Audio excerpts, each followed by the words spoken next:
Welcome to First Reading, the Old Testament Lectionary podcast. I'm Tim McNinch, and I teach Hebrew Bible at Christian Theological Seminary. And I'm Rachel Wren. I teach biblical studies at Trinity Lutheran Seminary at Capital University. The first reading for October 22nd, 2023 is Exodus 33, verses 12 through 23. This is such a fun text, and yes, I do think it's probably one of my favorite passages, and you got it, so I'm a little jealous. But go ahead, can you set the scene for us? Yes, so we're jumping into the middle of a story here, right? So this is following more or less immediately after that golden calf incident, where while Moses is away, the people play. The Israelites play, yes, and they build a calf to represent their God who brought them out of Egypt and worship that. Well, according to Aaron, it just sort of jumped out of the fire. I mean, what are you going to do at that point?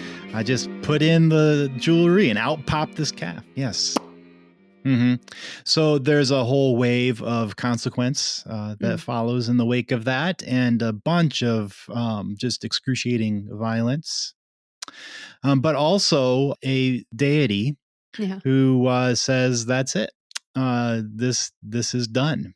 And Moses steps up to intercede for the people and convinces God not to simply wipe them off the face of the earth. Nice of him. But now we pick up the story as this negotiation is ongoing between Moses and God in the tent of meeting. And at the beginning, as we jump into this text in verse 1, at the beginning of the chapter, God is telling Moses to take the people away from Mount Horeb, to go ahead, go to the promised land, but I'm staying here, says God. I'm staying here at the mountain.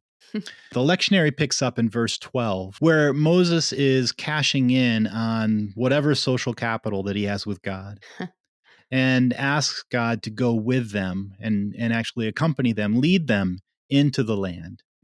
Based on what the friendship that Moses has with God and Moses' own desire for continued interaction with this deity. I need to learn more. I need to teach more. I need to know your ways. And I can't do that if you're here on the mountain and I'm leading the people into the land. So you need to come with them for me. But then also, these are your people. Yeah, right. These are your children. yeah, exactly. I may be the nanny, you're the parent. Yes, so they are your responsibility. And God agrees. God's face will go with them. But Moses keeps pushing, right? He's not satisfied with that. And he says, no, really, you better go with us. And God says, yeah, I will. I really will. I'm going to go. And that's where we get to Moses saying, show me your glory, which I sort of read as Moses' Jerry Maguire, show me the money moment, right? Show me the glory. You're dating yourself, but I love the reference. It's perfect. And God agrees to this as well, within certain limits that won't kill Moses. Yeah. And then the narration of that divine revelation of God's kavod, God's presence to Moses, is in the next chapter. So that's kind of how this story unfolds, and there's all sorts of drama. It's a really interesting text. No, absolutely. And I think it's one of those that typically we read quickly because it's hard to understand. Like if you're not centered in the narrative of Exodus, it's sort of like, well, I don't really understand what's the back and forth happening here. And remember, Moses didn't want this job in the first place. Right. The only reason he took it is because number one, Aaron was supposed to do the talking, but number two, God was supposed to go with him the entire time. Yeah, and I think that's something that's going to come out as we think through this passage. You know, the way that this fits with Moses' own characterization in the story, right? One of my questions that I kept asking as I was reading was, why is he pushing it? Like he said, no, God, you need to come with us. And God says, yeah, sure, I'll come. And then Moses says, no, really, you need to come with us. I'm like, you got what you were looking for. Why are you pushing this, right? Yeah. Did you ever come up with a solution to that or an answer to that? Well, I think it fits with Moses' own sense of insecurity and his need for reassurance. It reminded me of his first encounter with God in Exodus 3 and 4. Yeah. where God gives him this role to play, but he needs all of this. Like, I need signs. Yeah. I need to know your name so I can tell them exactly like who you are, who's sending me. I just need somebody else to speak for me, to be my Yeah. mouthpiece. Moses needs help. He needs reassurance. So it's kind of interesting because often this passage is read as demonstrating Moses' boldness Mm. to request these things from God, to intercede powerfully on behalf of the Israelites. And in a way that's there, but also there's this sort of frailty in Moses Yeah. of Yeah. never being quite satisfied with just the word of God. Yes, I'll do it. I'll go with you. But I need to know for sure. That's fascinating. I'd never thought about it that way, but I think you're right, and I think it really does help to juxtapose it with that initial encounter with God where he's given so many signs, physical signs of reassurance, because here we Mm-hmm. have a similar emphasis on the physicality, especially in the body language that suffuses this text. Yeah, I know you like Bible body language, right? I So do. there's a lot in here, and especially the term face, pen Mhm. or panim in Hebrew. I didn't count, but it's basically several times in every verse. Like it's a Sure. big deal, both in the sense of God's physical face, however we would understand that in this Mhm. context, but also in the term like going before, or Mhm. God's presence, or all of these have that word panim sort of embedded in it, so that when you're Mhm. reading in Hebrew, it's just showing up Everywhere. everywhere. Mm. hmm Mhm. and in addition, the other sort of body language that really jumps out is eyes. Um, Mm. Moses talks about having favor in God's eyes, Mm. 4 or 5 or 6 times in this short passage, Mhm. um, and also talking about how the nations will see the people, and yeah, so eyes and God's eyes in Mhm. particular are a part of this. Mhm. When God says that Moses will be able to see the divine Mm. presence, it will only be God's back, achor. Mhm. So there's a physicality to even the limited experience that Moses will have of seeing God, and his view will be blocked by what?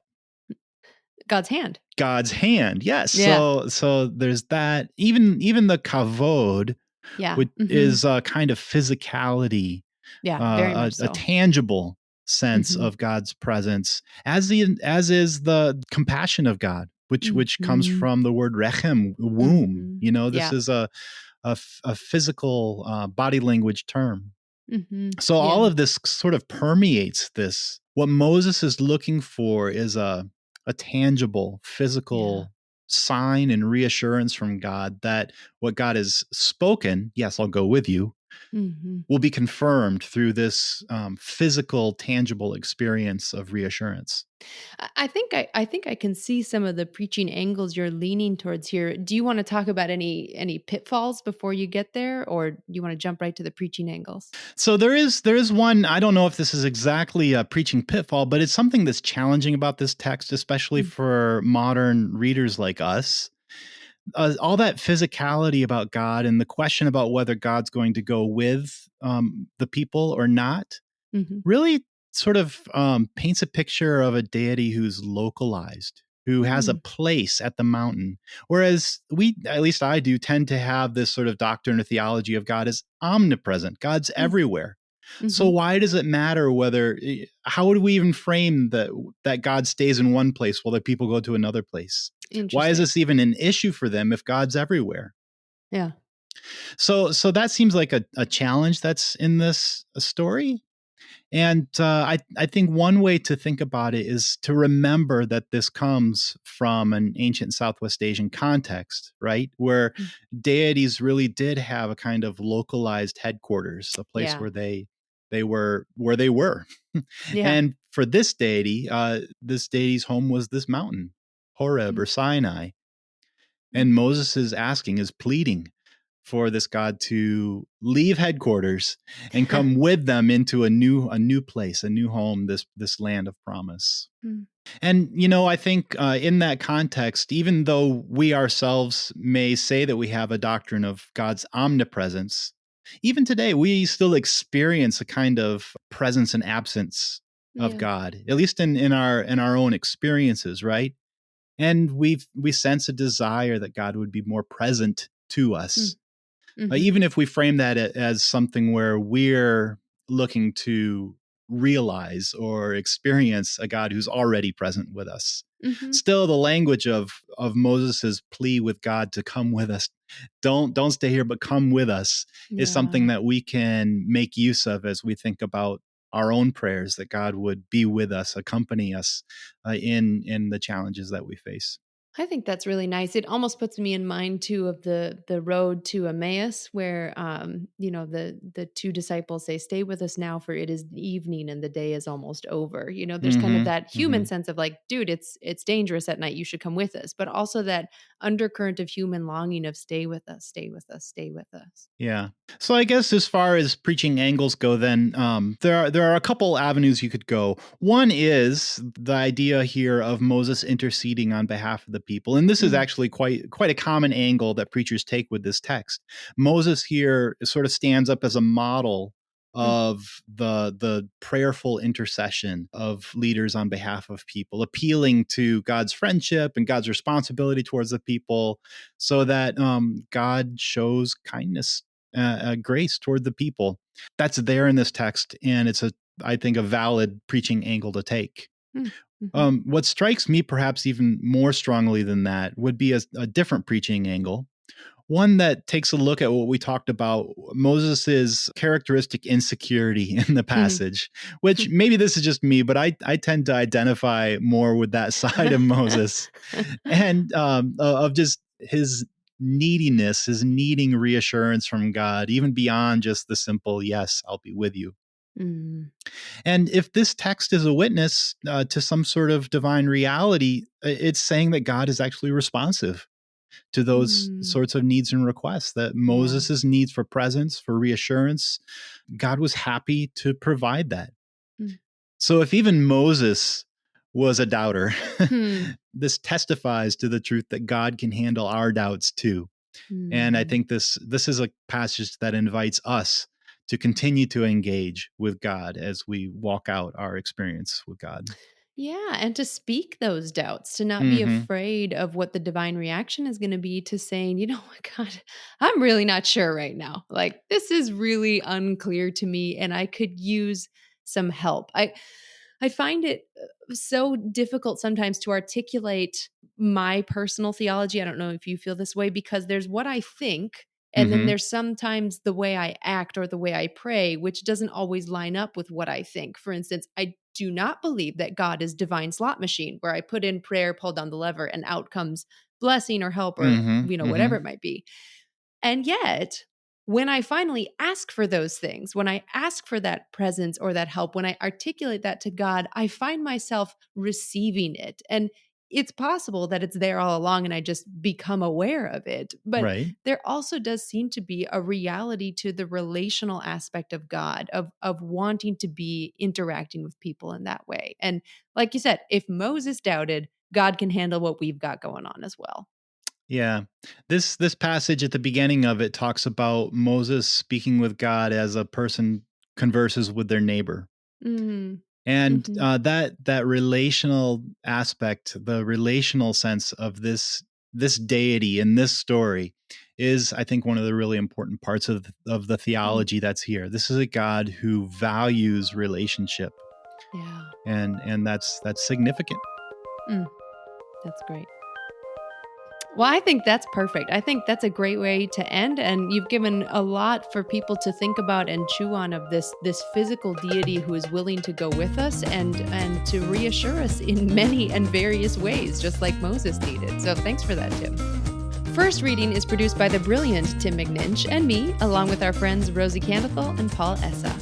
You can learn more about the podcast, find other episodes, and just enjoy a couple of 5 minutes of some great pictures, because we've got some great pictures at firstreadingpodcast.com. If you've been finding these conversations helpful, maybe consider donating to support our work. You can find links to give just one-time gifts or set up regular contributions on our website. You can also find us wherever you get your podcasts. Until next time, I'm Rachel Wren. And I'm Tim McNinch. Thanks for listening and have a great week.